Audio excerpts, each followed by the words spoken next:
My name is Betty Rodriguez. I'm 52 years old and I clean office buildings for a living. For 8 years I've worked the night on shift 23 through 30 of a 40-story hour in town Chicago. I mop floors, empty trash cans, wiped desks and scrub the restrooms. Nobody pays attention to me.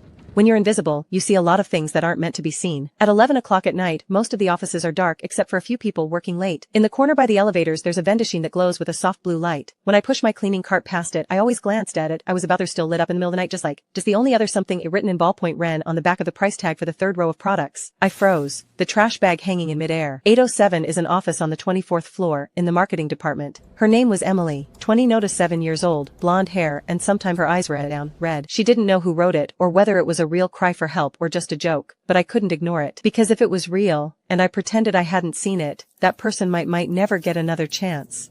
I felt in my pocket and found that I had a total of $1. I bought a can of Coke.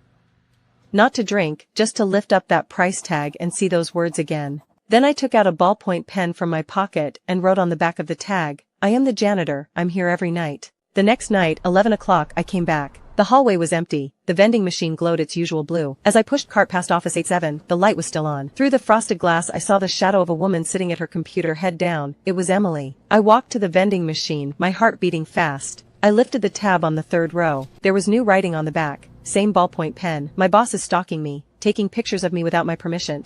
Don't tell anyone." My fingers stopped on those words. I thought about Jack Harris, always in a suit and tie, expensive watch on his wrist. Once when I cleaned his office, saw a photo on his desk, his wife and 2 kids. I wrote back, "I'm the janitor, I'm here every night." I flipped the tag back. Then I walked to the door of 807 and stood there for a moment. A young woman, trapped by her boss, afraid to call the police. She just didn't know how. At 1 in the morning I was ready to go home. I passed 807, and light was off, she was gone, so I had to help. Then I flipped the tag back so the words faced outward.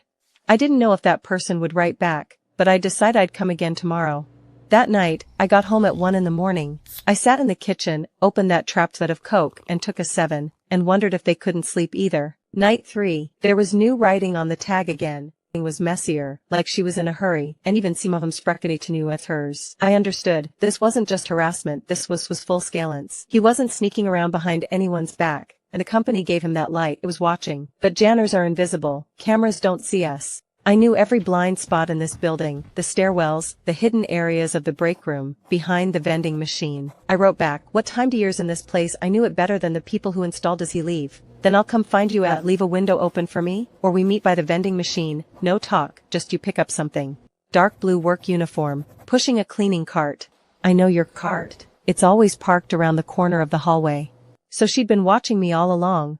She knew who the janitor was, she just hadn't dared to speak. Night 4, 11 o'clock on the dot. I pushed my cart next to the vending machine and pretended to wipe dust off its surface. The hall was quiet, just the hum of the air condition down. A few minutes later, the elevator vending machines. Emily stepped out in a gray coat. Head count, one of rope. She cast. She bent down to pick it up, and numbers went from 20 for no one. Eye contact. She left. I pushed my cart into the sterile and opened the envelope. Inside was a piece of notepaper, covered in writing, messier than before. In the envelope was also a tiny black USB drive, the size of a fingernail. On it burned a letter in the corner of the stairwell sage as said, "Jatsev into la Drabafam." I wiped the USB drive out clean with my old laptop. That outfit looks good on you. Wear it more often. Jack, please leave. Leave? This is my company. I can stand wherever I want. If you dare say anything, I'll make sure I never work in this industry again. I know everyone in this business. The recording stopped. My hands were snarger. Not could one person do this to another, and at work of all places.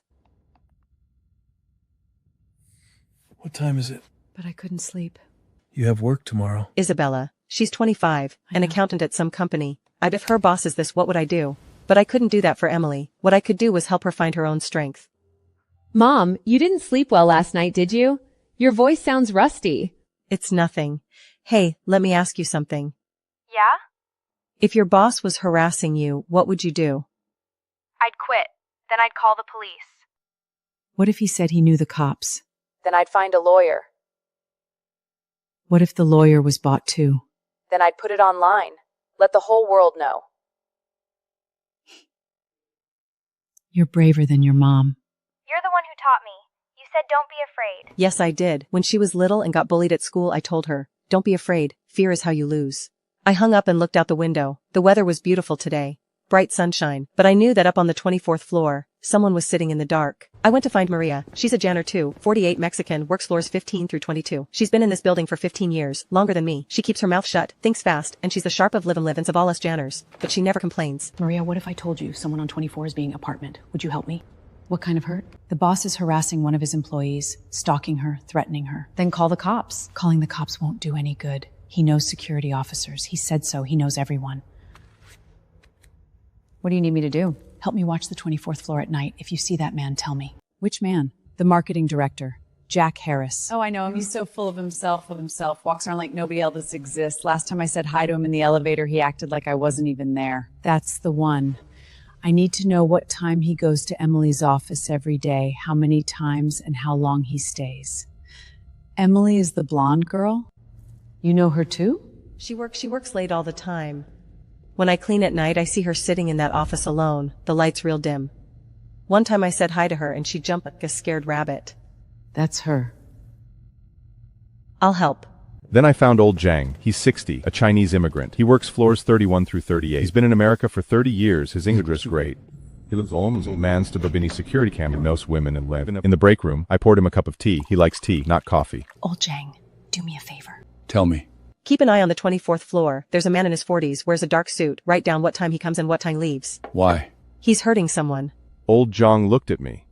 He took a sip of tea, swallowed slowly, then nodded. He didn't ask a single question. We started taking turns working late on the 24th floor. Maria took Monday, Wednesday, Old Hong, took Tuesday and Thursday every night. We were really watching. I showed them how to take notes, a little notebook, write down the time once around 9:30. He'd stay anywhere from 5 to 20 minutes. And every time he went in, he closed the door. We couldn't hear anything from outside. He didn't ask because he's seen this kind of thing before.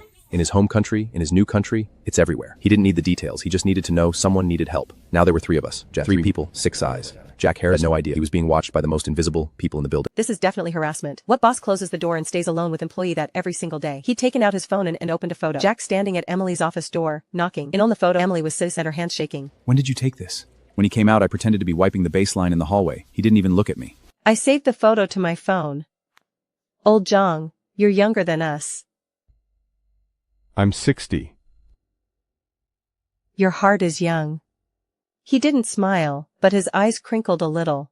I bought an old phone, just for taking pictures, not sneaky shots. Leave it in my car, Matt. When Jack went inside at night, I'd park my car around the corner and pretend to change a trash bag. The wheels on my car instead of him going in, they squeak when I push. You pushed it until so the door was closed. That's useless. No, it's not useless. It proves he goes there every night. But it doesn't prove harassment. That's why we need audio. Audio? Are you crazy? Not crazy. Evidence. I put a voice quarter in per cleaning. I start automatic when it start with sound. Micah, Bresseld report to my pizza vesti Berko's endeavors to clean the carpet. I moved the cart right outside 80 glaze carpet. Jack was then played as again to maybe a centimeter, just big enough voice slide the mic through. Through the crack, Jack's came through loud and clear. You know I like you. You can't avoid me. Jack, please get out. I'm not leaving. What are you going to do about it? Report me? Who's going to believe you? You're a regular employee. I'm a director. Who do you think the company will listen to? Upload blank. Yes, he commanded an intense success for Tomb. The second week, I told Emily I'd gotten some recordings, via a note on the vending machine. I caught some of it, but it's not enough. We need more. Will he find out? No. I put it there when he's not around and take it back before he comes. You be careful. You too. We kept going. Every night, I'd set the recorder, retrieve it, listen, and save the evidence. Week 2, I got 5 recordings. Week 3, 6. The voice got clearer and what he said got more explicit. You smell nice. What perfume is that? Emily didn't answer. You don't have to tell me. I can find out anyway. I can see everything you buy. How can you? You think your computer is safe? The whole IT department works for me. On the recording, Emily started very quietly, like she was afraid someone might hear. Why are you crying? You should be happy. Half the women here would kill for me to look at them the way I look at you. I turned off the recording. My stomach turned. When are we going to report him? Wait a little longer. We don't have enough yet. What else do you need? Photos. Video.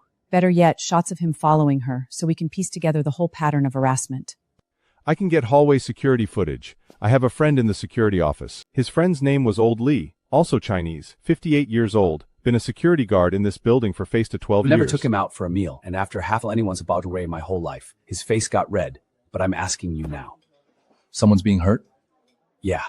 Who? A girl in marketing. Old Lee didn't ask another question. The next day, he sent Old Enzonflays. Jack coming and going security's office. The screenshots showed him he loves in every night. This from wanting every Emily for a hallway, wasting the hall waiting for her to come out. Sometimes he'd stand in the fire exit smoking, his eyes fixed on her door. He wasn't working late. He was waiting. Day 23, 10 at night. Jack went to Emily's office again. I parked my cart around the corner and slipped the recorder under the door crack. This time, he stayed a long time, and 40 minutes. Please leave me alone. I'm begging you. Then quit. Quit your job and I'll stop coming. I can't quit. I need this job. Then you have to do what I say. I'll do whatever you want. Just don't come anymore. Right now I want to watch you cry. You look pretty when you cry. Recording. Tears ran down my face, not because I was sad, because I was angry. I put in one person do this to another, at work no less. This time I didn't listen to it again, because I'd heard enough. I decided I couldn't wait any longer. I contacted the board of directors through official channels because Jack might intercept it. I went through Maria's cousin. He's an IT engineer. He helped me send an anonymous email. This number years old, works tech support at Amazon. The odd email sent it, but the security to Rex attached us, not Jackman dressed in tyranny. He also said a red door effort so we'd know if someone opened it. The next morning, the board held an emergency meeting. Jack was called in. He did everything and said the recordings were fake. But the board hired an outside tech expert who was seized. His phone, they were recording. Jack suspended. As he walked out of the building, I happened to was pushing my cart into the elevator. He didn't. Janitors are invisible. Emily didn't know it was me who reported it. She thought someone had seen her notes and called the police. But no one called the police. Someone just sent the evidence to the board. The board to conference room. Emily Firkle's 3 lawyers. Jar here because finally I stayed patient listening. But this time, she cried loud. I just need them to not hurt anyone else. That night I saw Emily at the vending machine. She put in a coin and bought a can of Coke. Then she turned around and looked at me. For the first time she really looked at me. Was it an answer? What? Were you the one who helped me? I just smiled. She came over and gave me a hug. Light but tight. Then she left. The company gave us Janner's Employee of the Year awards. Me, Maria, and old Jang each got a certificate and an envelope with $500. Thank you to Betty, Maria, and Mr. Jang for protecting our employees and keeping our company safe. People clapped. I stood up. I don't want this award. Use this money to install anonymous help boxes for employees, on every floor. A box where people can write complaints without giving their names. That's how you protect more people. Well, consider it. Don't consider it. Do it. Okay. And I don't want the certificate either. Trade it for a box. The HR manager looked at the chairman. The chairman nodded. I'm donating this $500 too. I'll donate mine. Maria and old Zhang put down their envelopes too. Old Zhang put his money on the table without a word, but his eyes were smiling. The company actually installed anonymous help boxes. Small, white, with the words, "Your voice we hear it," on the front. Next to each box was a stack with DAC forms and answers envelopes. Employees could dole out open boxes once a week. Someone from HR was about sexual harassment. The company investigated. That supervisor got fired. You changed a whole building. Emily quit. She went to another company doing the same kind of work. But the difference was, she already knew where the anonymous help box was. She wouldn't use it again. She didn't need it anymore. No name, but I recognized her handwriting. I saw it. I didn't write back and drank a can of Coke. It was sweet. A few months later, Jack was prosecuted. Not by the company, by Emily. She hired a lawyer and submitted all the recordings, photos, and security logs to the court. Jack received the expected result. I didn't do anything! She's lying! But the judge said, the evidence is conclusive. I sat in the gallery and watched Jack being led away. His face was pale. He looked at the Bubit Slittled Summit and saw me. He didn't no idea who I was. He didn't know it was a janitor who he had never noticed changed his fate. My life went back to normal. 11 o'clock every night I pushed my cart, mopped floors, emptied trash, wiped down desks. One day in the third row tag those words were still there. I didn't erase them, feast them. Not for memory, to remind myself the hand myself, not for memory. Blue point, there were still people who needed help. I bought a can of Coke, flipped the tag and wrote, "I'm the janitor. What kind of help do you need?" I didn't know who that person was, but I knew I would help. The same way I'd helped Emily. The new cry for help came from a young man on the 14th floor. His name was David, 24 years old, a marketing intern. We exchanged a few notes by the vending machine. I asked him, "Do you have proof?" The next day I got the email. More than 2 to the evidence. I wrote down my email address for him. Send me the evidence, but the company had never provided any. I forwarded the evidence to the labor department. A week later, the supervisor was investigated. He had to pay back all the stolen wages, and the company fired him. David kept it. David wrote on the vending machine tag, "Thank you, janitor." I wrote back, "You're welcome. You deserve it." The anonymous help boxes spread throughout the whole company. They installed them at other branches too. A lot of employees started using them. Some complained about their bosses, some about coworkers, some just needed someone to talk to. HR set up a special team just to handle these complaints. You're a celebrity now. Not a celebrity, just a busybody. That's a good thing. Some people find it annoying. Who? They used to have nothing to do, now they're busy every day. I laughed. Betty, have you ever thought about changing positions? To what? Employee care specialist. You'd handle the complaints from the help boxes. I don't have a degree.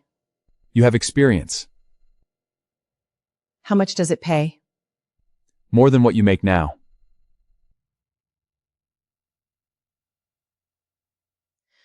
I'll think about it. The company invited me to a meeting of the Employee Care Committee. They wanted me to share how to spot employee problems. My work uniform didn't fit in with theirs. Betty, how did you first notice Emily? She wrote a note on the vending machine. Why did you believe that note? Because if it was real and I didn't help, something bad would have happened to her. Weren't you afraid of being held responsible? No, because responsibility weighs less than a human life. People in the audience clapped. Betty, you understand management better than all of us. It's not management. It's empathy. He blinked a few times, then nodded. My story was covered by the Tribune. The headline was, "Janitor Becomes Employee Rights Guardian." The reporter was a young woman. She came to the company, interviewed me, and took photos. Do you regret any of it? No. Are you afraid of retaliation? No. Because I have a lot of people behind me. What kind of people? People who are also willing to help others. You're in the paper. It's not a good picture. You never take a good picture anyway. Neither do you. We both laughed. A year later, Emily came back to see me. She was waiting at the coffee shop next to the office building. When she saw me, she stood up and smiled. She was wearing a light blue dress, and her eyes had light in them. Betty, thank you. You're welcome. You saved my life. Not me. You did it yourself. You wrote that note. I thought no one would see it. But I saw it. She cried. I held her hand. Her hand wasn't cold anymore. It was warm. Are you doing okay now? Yes. My new job is good. My new coworkers are good. My new life is good. What about that man? He's in jail. Are you still afraid? Not anymore, because I know someone is listening. Mom, why weren't you scared? I mean, when you reported that boss. We were sitting at the kitchen table. She'd just come home from school, still wearing her backpack. But being scared isn't a reason not to do something. Then what is? It's a reason to do it. Because you're scared, that's exactly why you should act. Otherwise, other people will be even more scared. Mom, you're the bravest person I know.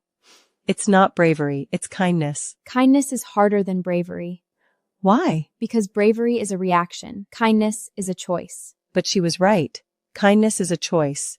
And I chose kindness. The company started an employee mutual aid fund to help pay for lawyers for employees who'd been harassed or threatened. Liz was just alone. No mending there is Mr. Muenyang. Not doing things this way they can actually help someone. Because of you. It's not about me, it's about fairness. About doing what's right. The tag on the third row of the vending machine got replaced many times. Every time someone wrote asking for help, I answered. If I could help, I did. If I couldn't, I sent them to people who could. I can't save everyone, but I can save one at a time. There was a boy being bullied, too scared to go to school. I connected him with a counselor.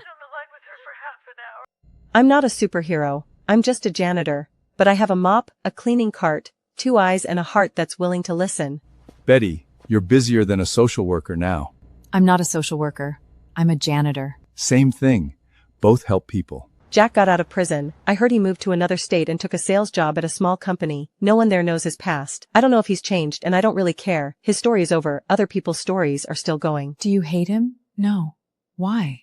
Because hating him would make me weaker. You're stronger than me. Not stronger, just able to let go. How do you let go? I have too much to do every day. No time for hate. She laughed. She didn't really understand, but she believed me. The company gave me a promotion, not a janitor supervisor, employee care specialist. My job was to walk the food help boxes, handle complaints, and help employees solve problems. I don't wear a suit. Estiel me work exempt. I don't sish my clean in an office. You're a boss now, not a boss. An errand runner. Errand runner is good. Errand runners actually know where the problems are. On my first day, I put up a sign next to every help box on every floor. If you don't want to write, you can also talk to a janitor. We're here every day. My first official task was to investigate a complaint. A female employee said her supervisors had humiliated her in a meeting, calling her dumb as a pig. I pulled the security footage from the conference room. It was true. The supervisor got a warning. The woman got an apology. You're welcome. If anything happens again, you come to me. Really? Really. I left a piece of candy on her desk. Not store-bought, homemade. Coconut candy, a recipe from my family back in Puerto Rico. I wrote her a little note. Sweet. Hope your work is too. The anonymous help box got a special request. Not from an employee, from a janitor. A night shift janitor said his supervisor was stealing from his paycheck and threatening him to keep quiet. He didn't know what to do. You know the number for the Janitors Union? Then I'll tell you. No. They'll help you understand labor laws. He got it. He looked at my badge. Janitor. He hadn't expected a janitor to help another janitor. The stolen salaries were paid back. The supervisor got transferred. Betty, thank you. I didn't know you worked here too. I've always been here, you just never noticed me. I'll notice now. The company sent me to a national employee care conference. I stood on stage. The mic was a little low. I don't know Turpsonobs. I'm a janitor. I don't know Kaimanagi. Don't pretend you didn't hear it. People clapped. I'm not a hero, I'm just someone who hit reply. How do you tell if someone's telling the truth? I don't decide, I believe them. Because if it's real and I don't believe them, someone could get hurt. He just stared. He didn't know what to say. I got a package in the mail.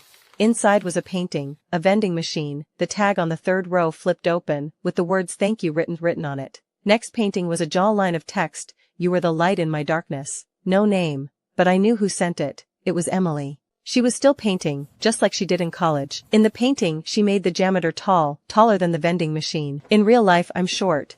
Only about 5'1", but in her heart, maybe the janitor stood on my hall. Who painted that? A friend. She smiled. She knew who. Time magazine named me one of their People of the Year. Not because I'm so great, because my story got seen. Why do you think you were chosen? Because I did something anyone could do. What's that? Listen. That simple? That hard. The reporter didn't respond. She looked down and wrote a few lines in her notebook. I retired, not because I stopped working, because I let go. The company appointed a new employee care specialist, a young lawyer named Sarah. She'd just graduated from Harvard. Smart, capable, full of conviction. What's your advice? But she had no idea what a janitor's cleaning cart looked like. Listen more, talk less, believe. That simple? That hard? She smiled. I walked her through floors 23 to 30, showed her the camera blind spots, the vending machine, where to park the cleaning cart, how wide the door cracks were. Emily's note was right there in the third row. You remember that? I remember. There will be new notes. New cries for help. I'll find them. You don't need to find them. They'll find you. She didn't understand. Someday she would. After I retired, I still came to the building. 3 days a week I helped check the anonymous help boxes.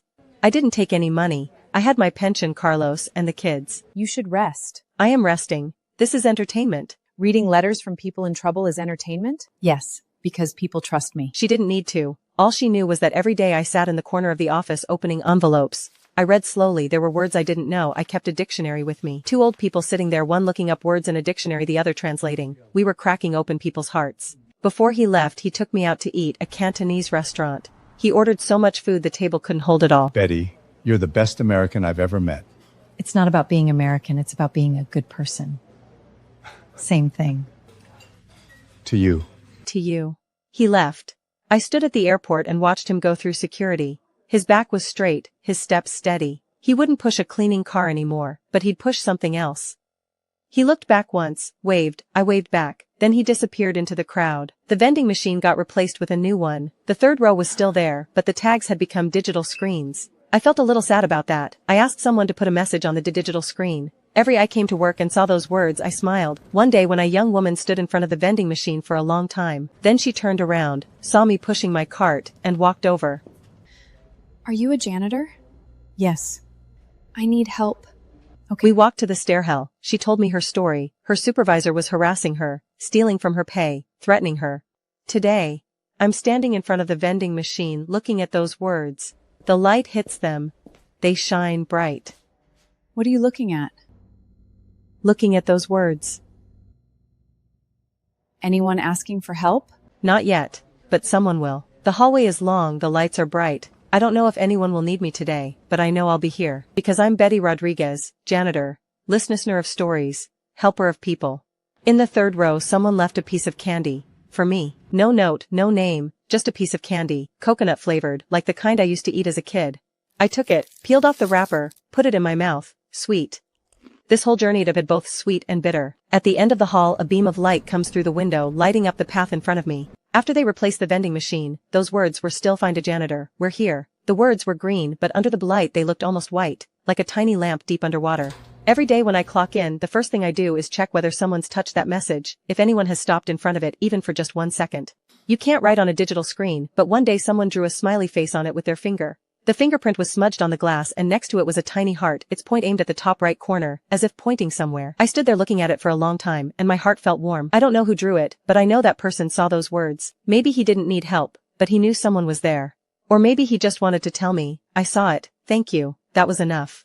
Maria retired. She was 62, her knees were bad, she couldn't mop anymore. Her right knee had been operated on twice. On cloudy days the pain would bend her over. The company threw her a little farewell party in the break room on the 23rd floor.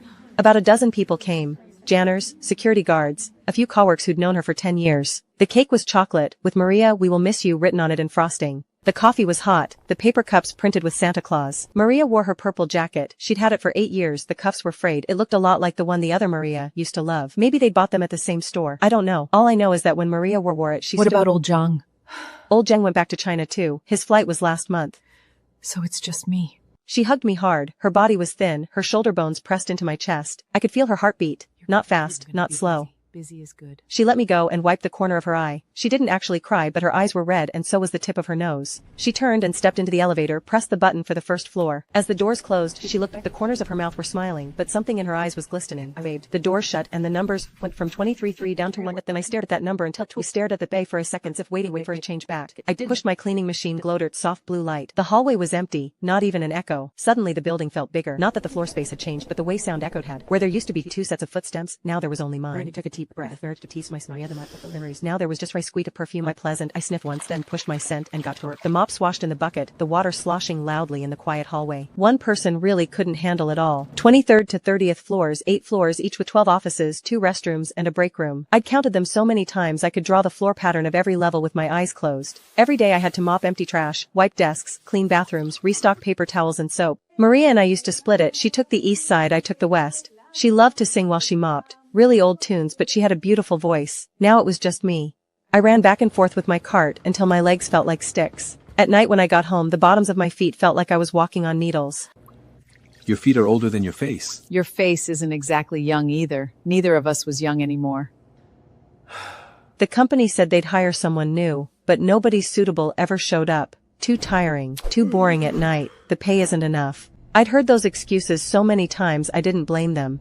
Being a janitor isn't for everyone. The job takes not just strength but patience. In the 3rd week, a new janitor came. Her name was Lucia. She was 40, an immigrant from Honduras. Her English wasn't great, she mixed up her tang, I go instead of I went, she have instead of she has were her sharp, you could tell she'd been through broken times. There was something in her eyes I couldn't quite name, like she'd seen too many bad things a bit far from we met in the staircase while stirring by them. She brought homemade 50 tias wrapped in foil, still warm. I made coffee, instant from home, not great but hot. Betty, those words on the vending machine, did you write them? Yeah? Why? Because someone needed help. Not many, but I remember every single one. Back in Honduras, I helped someone once. You helped her, that's enough. She nodded. She looked at her hands. They were covered in tiny scars. I didn't ask where the scars came from. Everyone has stories they don't want to tell. A new guy came. A young man, 25 years old, named Kevin, and with nothing else to do at night he wanted to earn some extra money. He took floors 31 through 38, but our carts often met in the elevator. His cart was clean, was 6 years old, and I'd wrapped 3 layers of tape around the handle for grip. The first time we met, he was pushing his cart and got into the elevator with me. He saw my name badge and his eyes went wide. Betty?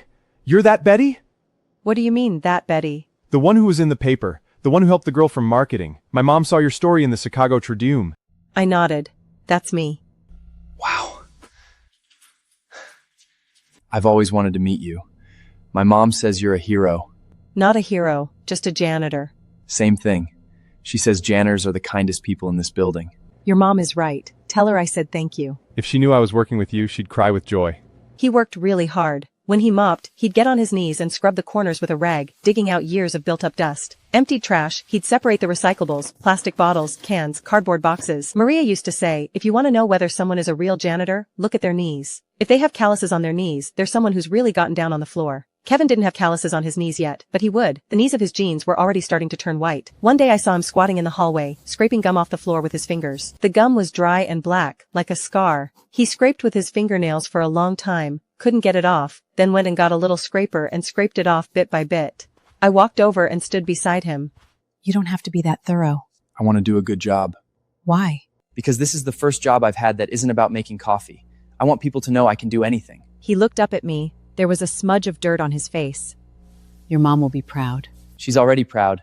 She tells all our relatives that her son works as a janitor in the big building, working with that Betty. The anonymous help box got another letter. There was a pale purple envelope inside, the corners folded neatly, no return address. It felt thick, like the more expensive kind, maybe linen, maybe handmade. There was no glue mark on the flap, it had been licked shut. I could smell a faint sweet starchiness. Back in my office, it's really just a converted storage room. A desk, a chair, a filing cabinet stuffed with and cleaning supplies. The paint on the wall was peeling in places, showing yellow plaster underneath, but the sunlight was nice. Between 3 and 4 under noon the sun slanted in through the window and fell on the desk. Before old Jang left he'd put a calendar holding a bamboo stalk. It was already October.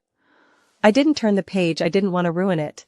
I opened the envelope. Inside was a sheet of pale purple stationery with a faint lavender scent. The edges were jagged, as if torn from a notebook. The handwriting was in blue ball-penned, smooth, rounded letters, no erasures. It wasn't in the help box, it was tucked into the handle of his cleaning cart, folded into a long thin rubber grip in the metal pole. He almost missed it. His elbow bumped it while he was changing a trash bag, and look at this. The paper was torn from a spiral notebook, jaggeries of the Tama crisp clean strokes, but the ends of some letters had a slight tremor, as if the hand had been shaking. To Betty the janitor name, but I know you. Years ago you helped Emily and her story saved me. I was being harassed to specs. Now I work at an estate.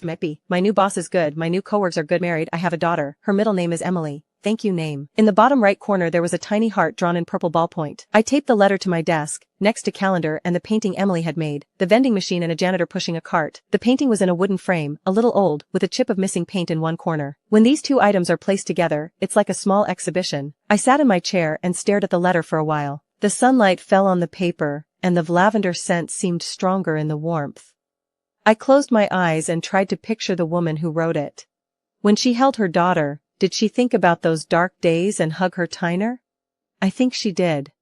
What should we do? Do you know that guard? Yeah, his name is Mike. He's in his 50s, white, a little heavy, grayish hair, a goatee. He's always hanging around the front desk. I used to talk to him like a nice guy, baseball, but I never noticed the way he looks at Jenny. Whether someone's good isn't about what they say in conversation, it's about what they do. You're right, then what? We keep an eye on him, see what he does, then we'll decide. Betty.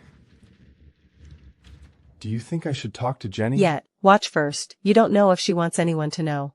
Okay. The elevator bore a lot of things, but he was learning, fast. Faster than I expected. Kevin he brought me a little notebook, green cover with the words written in white percussion fluid, the letters a little, maybe his hand wasn't steady. I opened it. Day 1, Binny written inside but couldn't dates hands at the thumb information and discompute like doesn't Mike script and Mike slaps the counter not loud. Jenny shakes her head. At 10:28 Mike leaves. I dakish reading into the phone and showed me he'd stands up the can on the proffer. He'd things notes were very detailed, like I hadn't moving fightem seat and the wide loop. He'd noticed figmaist. He'd focus Mike Trefthep, his fingertips stiff just a couple inches from Jenny Scared's hat. Her jaw was tight, her lips pressed into a thin line. Don't you think there's something wrong? What do you think? I think there is. Then go ask Jenny. Don't ask are you being harassed, ask are you okay. Give her a chance to speak with her. I asked, she said I'm fine, didn't match. When she spoke, she didn't look at me. She looked at the floor. Then we keep watching, don't tip him off.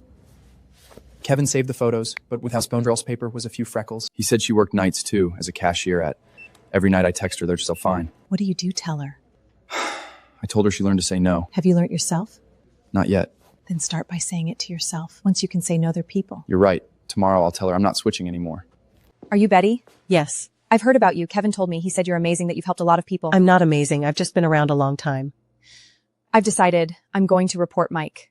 Are you sure? I recorded him. When he talked, I put my phone under the desk and hit record 3 times. Every time you can hear him clearly. Give it to me. A week later, Jenny left a letter in the cleaning cart. Not a cry for help this time, an invitation. Jenna writing the pram conditioner, I'd like to talk to you than before. I went. 11 at night the hallway was quiet, just the hum of the air conditioner. She heard my foot up and stood. Her chair squeaked softly as she pushed it back. She took a pink USB drive from her drawer. On it was a sticker that said Mike, with an X next to it. The X drawn so hard the sticker was torn. Have you ever been scared? Every day. Then why do you keep going? Because being scared doesn't stop you from acting. Fear isn't a reason to stop. I handed the recordings to the Human Resources Department. Her office was on the 20th floor, 3 floors below mine, but 20 times bigger. She listened to the recordings, her face turning serious. Her fingers tapped lightly on her desk. Any photos? Kevin took some, Mike's hand on the counter, really close to Jenny's. She saved everything to her computer, created a folder called Mike Case, and inside that subfolders, recordings, photos, statements. Betty, you're helping people again. Not helping, pushing. Pushing what? Pushing her forward. She's been standing in the same spot for too long. You always do this. Give all the credit to someone else. Because the credit isn't mine, it's hers. She wrote the note, she made the recordings. She decided to complain. Just standing there, that's the biggest credit of all. I walked out of Sarah's office and stood against the wall. The wall was cool, and it felt good to lean on. I closed my eyes for a moment. Mike was suspended pending an investigation.